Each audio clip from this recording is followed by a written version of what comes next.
Se prepara en la ciudad de Matanzas la gala por el aniversario 325 de la fundación de la ciudad. Iniciará este jueves en La Habana la primera conferencia del Sindicato Nacional de Trabajadores de la Cultura. Y con buena acogida del público y la crítica continúan las jornadas del 17º Festival Nacional de Teatro de Camagüey.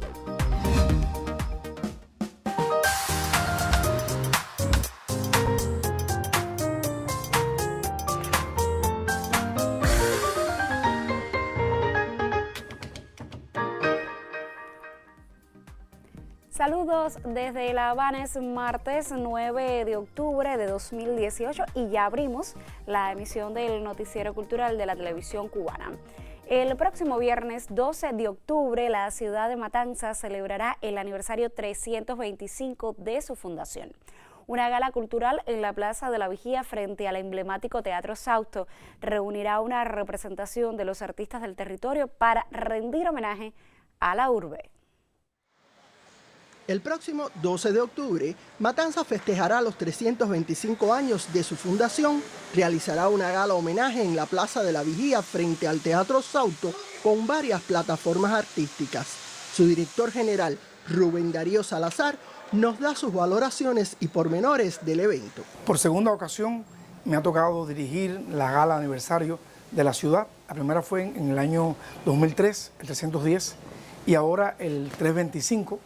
Vamos a repetirlo nuevamente en el entorno maravilloso del Teatro Sausto, Palacio de Junco, Palacio de Justicia, la Plaza de la Vigía.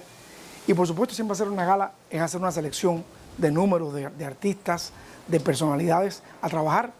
Esta gala, Matanzas 325, concierto en 3 tiempos, es una selección donde la juventud, la infancia, la vanguardia artística matancera estará presente. No estarán todos los que quisiéramos, pero sí los que tienen que estar. Va a haber un primer tiempo donde milanés, donde la música campesina, la romanza Matanzas de Gonzalo Roy, tan hermosa, con la banda de conciertos, van a hacer su aparición. Un segundo tiempo, infantil, clásico también diría yo, con la Escuela Vocacional de Arte Alfonso Pérez Isaac, su coro, sus bailarines, estudiantes.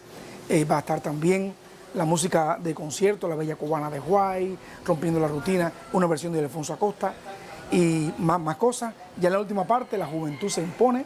El tercer tiempo va a ser con Atenas Braz, el dúo León y Rey, la Orquesta Failde, Alejandro Falcón y un rumbón final con 3 agrupaciones emblemáticas de la cultura matancera. Los Muñequitos de Matanzas, Afrocuba y los Jóvenes de los Reyes del Tambor. Yo creo que reunir a estas 3 agrupaciones en un final puede ser algo maravilloso. Hay más artistas, hay más actores, hemos hecho una dirección conjunta, una tripartita, René Fernández, Lilian Padrón y Adiel Durán, para que tenga el sabor la gala de todo lo que incluye la ciudad a nivel artístico, a nivel de edad, a nivel de tendencias. Yo creo que Sausto una vez más, de fondo, con la Televisión Nacional transmitiendo la gala o grabándola, va a ser un regalo maravilloso para ese 12 de octubre, donde una vez más Matanzas se vestirá de lujo y sacará sobre el escenario, al aire, sus mejores galas. Concierto en 3 tiempos, Matanzas 325, es el tributo, es el homenaje, es, ya lo dije, el gran regalo que le hacen todos los matanceros a una ciudad tan hermosa, tan histórica, tan cultural y tan especial como lo es Matanzas. Sin dudas, Matanzas agradecerá esta fiesta artística. Ana Valdés Portillo, Sistema Informativo de la Televisión Cubana.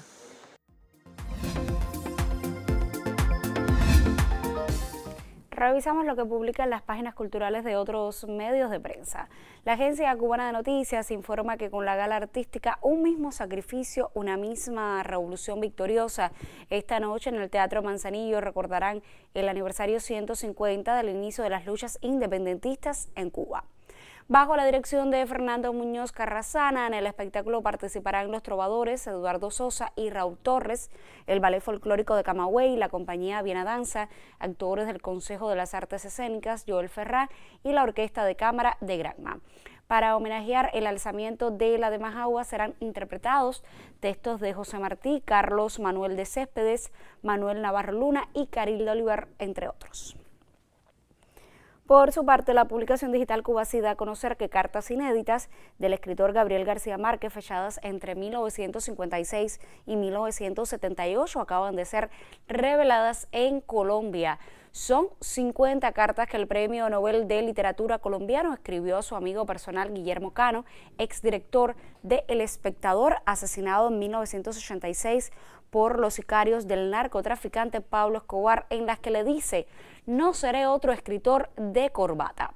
García Márquez había trabajado como redactor del Espectador en las décadas de 1940 y 1950 y seguía colaborando con ese medio como corresponsal desde Europa, desde donde enviaba las cartas escritas a mano o mecanografiadas que acaban de salir a la luz. Y cerramos nuestro recorrido por otros medios informativos en el periódico Granma, que recuerda hoy al gran pianista cubano Bebo Valdés, justo en la jornada en que se celebra el centenario de su nacimiento, el 9 de octubre de 1918, en Quibicán. En este interesante artículo, el periodista Pedro de la Hoz afirma: Ramón Emilio Valdés Amaro, Bebo es de Cuba. Ni las décadas en que habitó bien lejos, en Suecia primero y más tarde en España, dejó de ser nuestro ni de promover la música cubana. Y agrega: Bebo ocupa un lugar al que una y otra vez habrá que volver para hallar las claves de la altura alcanzada por la música insular y su proyección continental en los años 50.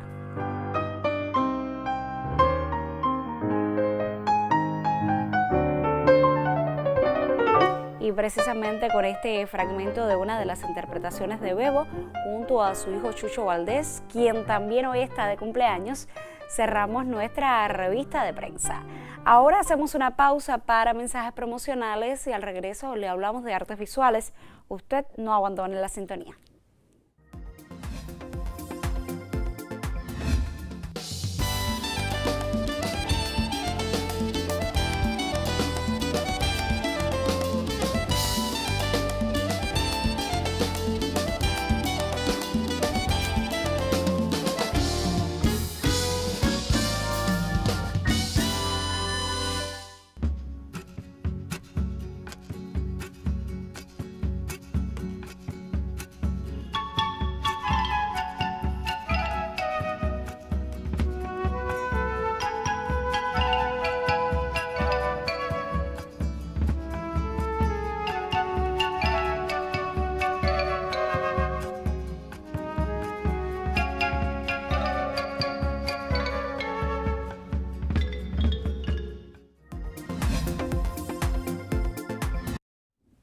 Este jueves 11 de octubre comenzará en La Habana la primera conferencia del Sindicato Nacional de Trabajadores de la Cultura. El encuentro, que sesionará hasta el venidero sábado 13, contará con la presencia de 200 delegados y 51 invitados en representación de los más de 90.000 trabajadores afiliados de la cultura en el país. Esta primera conferencia nacional es el colofón de un amplio proceso de debates iniciado en septiembre de 2017 y que abarcó la realización de 24 conferencias municipales y 15 provinciales. Las sesiones de trabajo de la conferencia se realizarán en 4 comisiones en las que se debatirán temas como el funcionamiento sindical, la economía de la cultura, la gestión del sindicato en la representación y atención de los trabajadores y la programación cultural. La realización de esta conferencia del Sindicato Nacional de Trabajadores de la Cultura se inscribe dentro de las celebraciones por el aniversario 150 del inicio de las luchas independentistas en Cuba y el Día de la Cultura Nacional, así como con el proceso de discusión del proyecto de nueva Constitución y los debates previos al 21 Congreso de la CTC. Y precisamente esta semana dedicamos nuestra sección Contrapunto a las experiencias y desafíos de la labor sindical en el sector de la cultura. Mi colega Daniel González Cabello nos ofrece un segundo acercamiento al tema.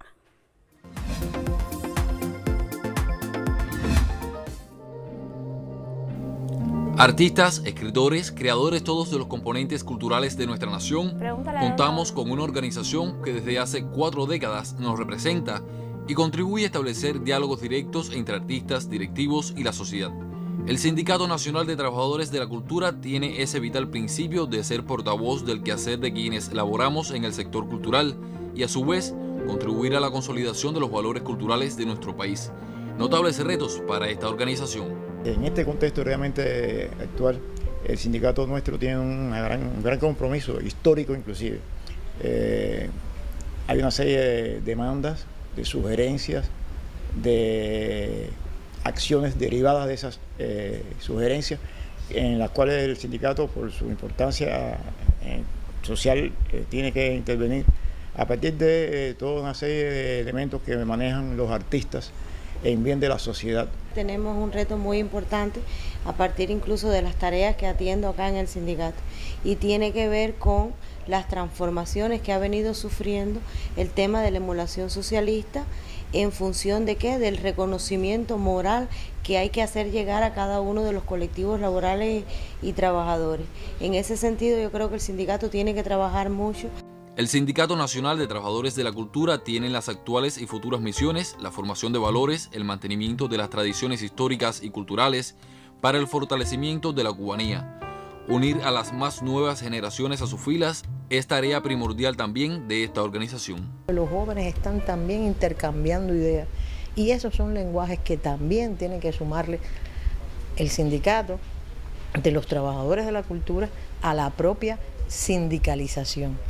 Entonces, es importante representar a los trabajadores, que a su vez representan a un pueblo, a una nación, a unas tradiciones, a unos valores. Y todo esto se convierte en reto, porque no es solo esto lo que estamos defendiendo.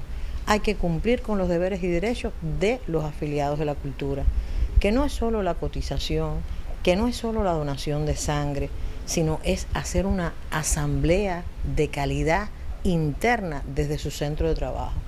El Fondo de Bienes Culturales crea espacios muy sólidos para los jóvenes, lo han demostrado así en los debates que hemos tenido políticos para saludar el 21 Congreso de la Central de Trabajadores de Cuba, los propios debates que se generan también próximos a nuestra primera conferencia del Sindicato Nacional.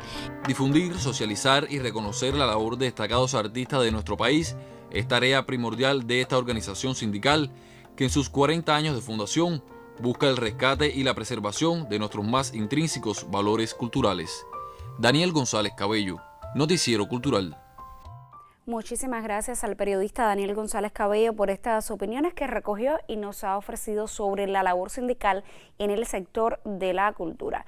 Mañana compartiré algunos de los criterios recibidos a través de nuestras direcciones electrónicas. Usted está a tiempo de participar de este debate. Escríbanos a contrapunteonc@cubarte.cul.cu o déjenos un mensaje en nuestra página de Facebook www.facebook.com/noticieracultural.cuba, donde también compartimos otros contenidos. Y de artes visuales estaremos hablando en los próximos minutos. La Galería Belkis Ayón del Centro Experimental de las Artes Visuales acogerá desde este jueves 11 a las 5 de la tarde la muestra Homenaje entre tintas, color y texturas del fallecido maestro Reinaldo López. Reinaldo López fue uno de los más prolíficos pintores cubanos entre los años 60 y la primera década de este siglo. Esta exposición acoge más de una veintena de obras que transitan de la figuración a la abstracción en disímiles técnicas y formatos. La exposición consiste en un homenaje al maestro Reinaldo López, fallecido en el año 2014, es mi padre. La exposición se llama Homenaje entre tintas, color y textura, y se están exhibiendo aquí en la escuela de 23IC un conjunto de 23 piezas que tratan de resumir de alguna manera, en forma muy sintética, las diferentes etapas de trabajo del maestro Reinaldo López. Con esta muestra se inaugura un espacio que 2 veces al año expondrá la obra de destacados maestros ya fallecidos. Será una oportunidad para que los estudiantes del Centro Experimental de las Artes Visuales José Antonio Díaz Peláez y los vecinos de la comunidad aprecien las poéticas de algunas de las figuras esenciales del arte cubano en el último medio siglo. Que observen y aprendan de las técnicas empleadas, de las diferentes etapas por las que transita ese artista fallecido que está exponiendo, que valoren la amplia gama de discursos, de poéticas dentro de las artes plásticas que hay en nuestro país, sobre todo los artistas que se desarrollaron entre los años 50 y los años 2000, es decir, artistas que marcan un periodo de tránsito entre el periodo revolucionario y los primeros años de su juventud, de los años 50.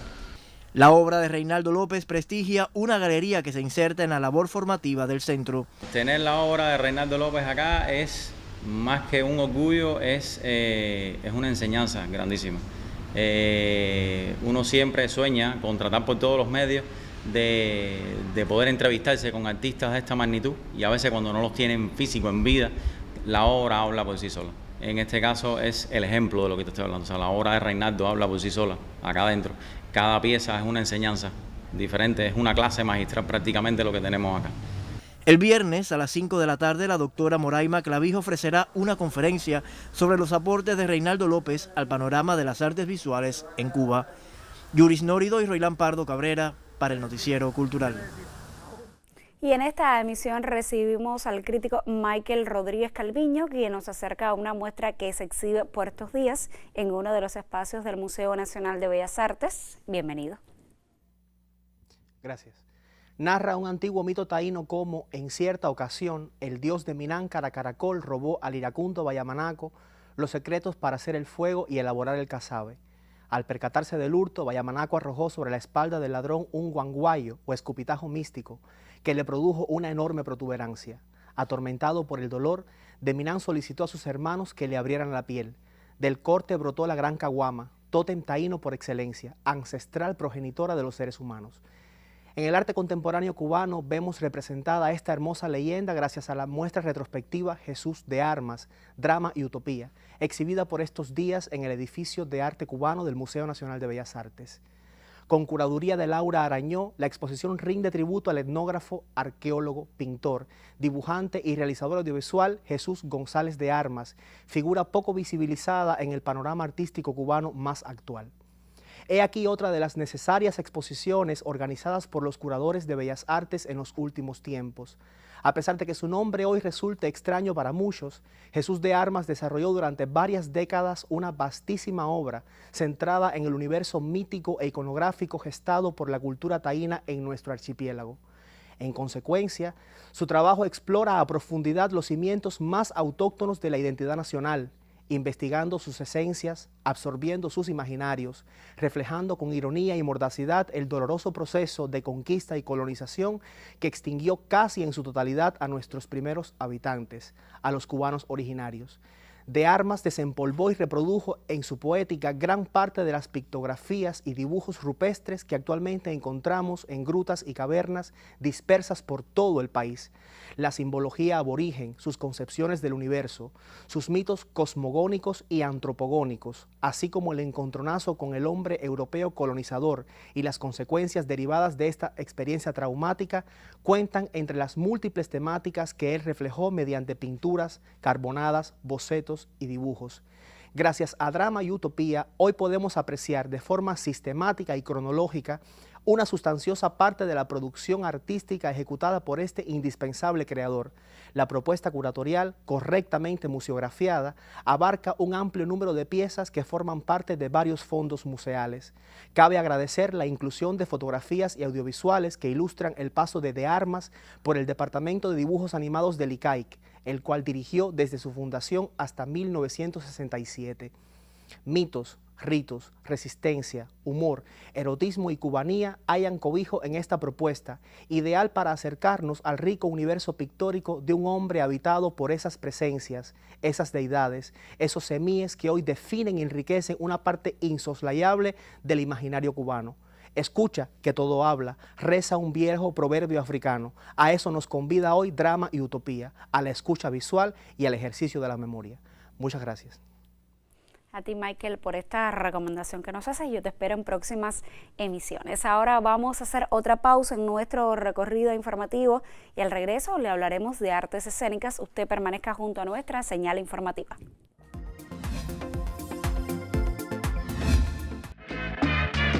Feria Iberoarte 2018. dedicada a los 40 años del Fondo Cubano de Bienes Culturales y a las 3 décadas de su filial provincial. 17ª Feria Iberoarte, un espacio que hermana a nuestros pueblos desde la cultura y la tradición.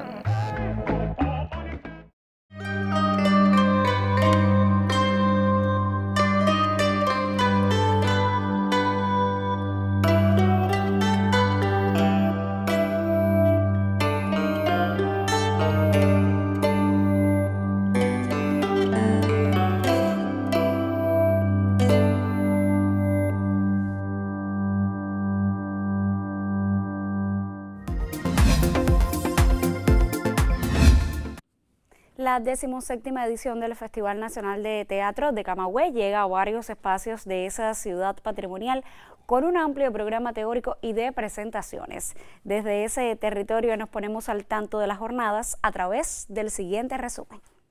Las puestas del grupo Teatro Andante se caracterizan por el tratamiento de problemáticas socioculturales derivadas de investigaciones. El colectivo de la provincia de Granma presentó la pieza La Virgen que aprendió a calcular, escrita por Soren Valente, director de Batida Teatro de Dinamarca. En el escenario se unen lo absurdo y la comedia, simbolizando las cambiantes relaciones de poder, la muerte, la sociedad, la necesidad de creer y al final ser felices. Al mismo tiempo, a los actores y actrices los acompañan la música en vivo y códigos visuales. La historia de la Virgen es una joven que vive en un pueblo muy feliz y que se ha mantenido virgen durante toda su estancia y es quien es elegida por el pueblo para asumir el poder, pero también tiene sus fallas que le hacen al pueblo desistir de su presencia. Dirigida por Juan González Fife, la apuesta permite una interpretación libre a partir de la evolución de los sucesos de la lógica narrativa.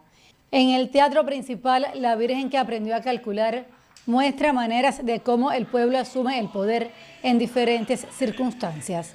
Teatro Andante experimenta nuevos caminos con una línea estética consolidada durante más de 20 años. Aunque su vocación comunitaria es quizás su mayor fortaleza, esta vez un trabajo bien logrado cautivó a los espectadores. En el 17º festival se revelan disímiles aristas del saber teatral. El público es capaz de degustar un hecho del panorama artístico y valorar los requerimientos estéticos de las tablas. En Camagüey, Aimee Amargós, Noticiero Cultural. Del teatro a la danza. Como cada martes le proponemos una nueva entrega de la serie que este noticiero dedica a importantes figuras del Ballet Nacional de Cuba en ocasión del aniversario 70 de esa compañía esencial de la danza cubana e iberoamericana. Hoy nos acercamos a otra de sus primeras bailarinas, Annette Delgado, quien, por cierto, desde hace apenas unas horas es la mamá de una niña. Nuestro noticiero le envía una cálida felicitación y al cierre de esta emisión les regala este trabajo.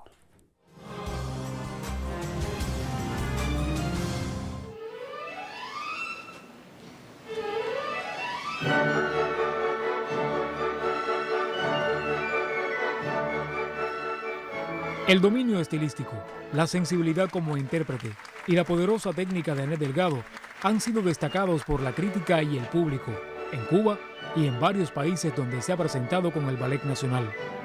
Sus mejores momentos como bailarina están estrechamente ligados a esta compañía, su compañía. El pertenecer al Ballet Nacional de Cuba para mí ha sido siempre un sueño. Desde la escuela lo que aspiraba era formar parte de esta gran compañía, ¿no? Una compañía de mucho prestigio, de mucha tradición, y formar parte de ella y a lo mejor aportar un granito de arena de mí, como que es algo que es un sueño que he alcanzado.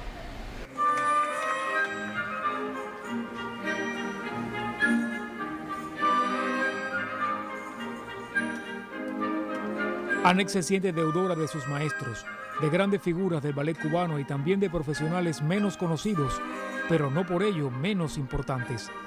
Creo que de todos he aprendido mucho. principalmente de Alicia Alonso, que he tenido la oportunidad y el placer de trabajar con ella en muchas ocasiones. He aprendido muchas cosas, sobre todo de interpretación de los personajes, ¿no? De cómo darle sentido a las cosas, que no simplemente es pararse y hacer técnica, es un arte en sí. Entonces el personaje es muy importante a la hora de interpretar. También de las 4 joyas, bueno, de todas las que han seguido atrás, todas las primeras figuras y también las otras que no han sido primeras figuras, pero que son maîtres del Ballet Nacional de Cuba.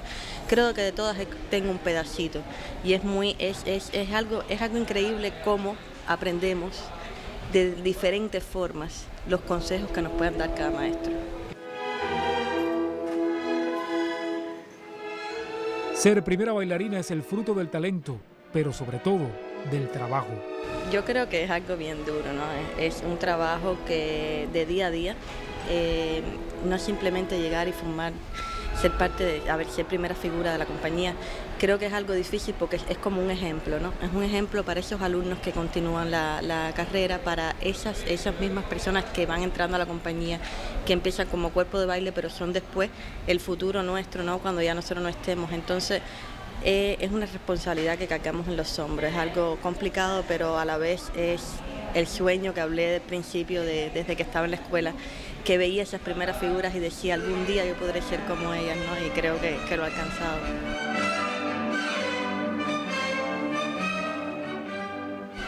Hay que tener mucha fuerza interna para poder alcanzar todas las metas que uno se propone. Tuve la suerte, porque creo que es una suerte, de poder pasar por las diferentes categorías porque uno va aprendiendo, porque el cuerpo baile nos va aportando cosas de cómo dominar ese espacio, de cómo estructurar todo el espacio del escenario para las coreografías. Entonces creo que eso me aportó mucho. Después de ahí estar por los roles de solista y voy aprendiendo un poquito más y viendo lo que hacen los roles protagónicos hasta que llegué a ellos, ¿no?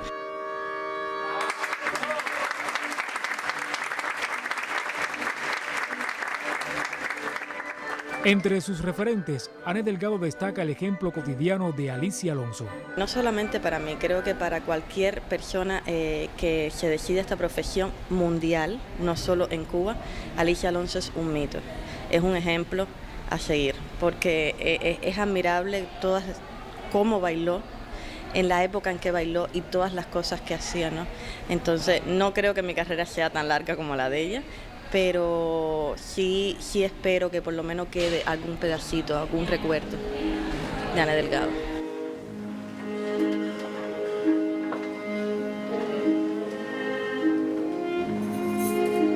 Yuris Nórido y un equipo del Ballet Nacional de Cuba en el Noticiero Cultural. Punto final. En esta emisión del Noticiero Cultural le pusimos al tanto de los preparativos en la ciudad de Matanzas de la gala por el aniversario 325 de la fundación de la ciudad. Le contamos del inicio este jueves en La Habana de la primera conferencia del Sindicato Nacional de Trabajadores de la Cultura y conoció de la continuidad de las jornadas del 17º Festival Nacional de Teatro de Camagüey. Gracias por acompañarnos en esta entrega informativa. Nosotros regresaremos mañana con más de la actualidad del arte y la literatura. Hasta entonces, me despido como siempre con un saludo desde La Habana.